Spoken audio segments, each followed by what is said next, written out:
నీకు పిల్లల్ని ఇవ్వాలనుకుంటే నీ ప్రార్థనా గదిలోకి వెళ్ళి మోకాళ్ళ మీద పడి, ప్రభువా నాకు పిల్లలు కావాలి, నీ వాక్యం వింటున్నాను, నీతిగా బ్రతుకుతున్నాను, యథార్థంగా బ్రతుకుతున్నాను, ఏదైనా అవకాశం ఉంటే మార్గం చూపించుతాంట నీ ప్రార్థనా గదిలో మోకాళ్ళ మీద పడు.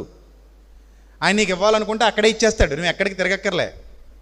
నీ విశ్వాసం నీ ఇంట్లో పనిచేయదా? నీ విశ్వాసం అడవిలో పనిచేయదా? చెప్పు.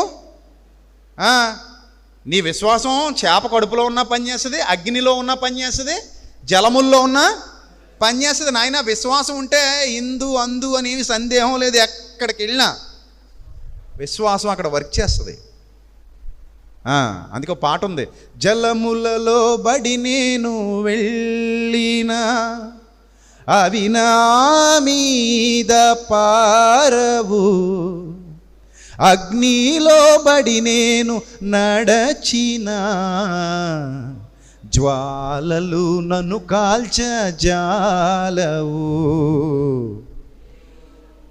వెళ్ళే మార్గము నా యేసుకే తెలియును. కాబట్టి విశ్వాసం నాలో ఉంటే, ఆవగింజంత విశ్వాసం ఉంటే చాలట, కార్యం ఆయన చేస్తాడు. ఇక రోజు వాకింగ్ చెప్పడం మానేసి నువ్వు లేగు ఈ చిల్లర పనులన్నీ అవసరమా? చిల్లర పనులు ఎంతమంది ఉన్నారండి చిల్లర పనులు చేసేవాళ్ళు? అవన్నీ పరిశుద్ధాత్మ కార్యాలట. బేస్ బైబిల్లో చూపించి మాట్లాడమని చెప్పండి ఈసారి. ఎప్పుడైనా సరే ఎవరికి భయపడకండి, వెళ్ళండి ఈసారి.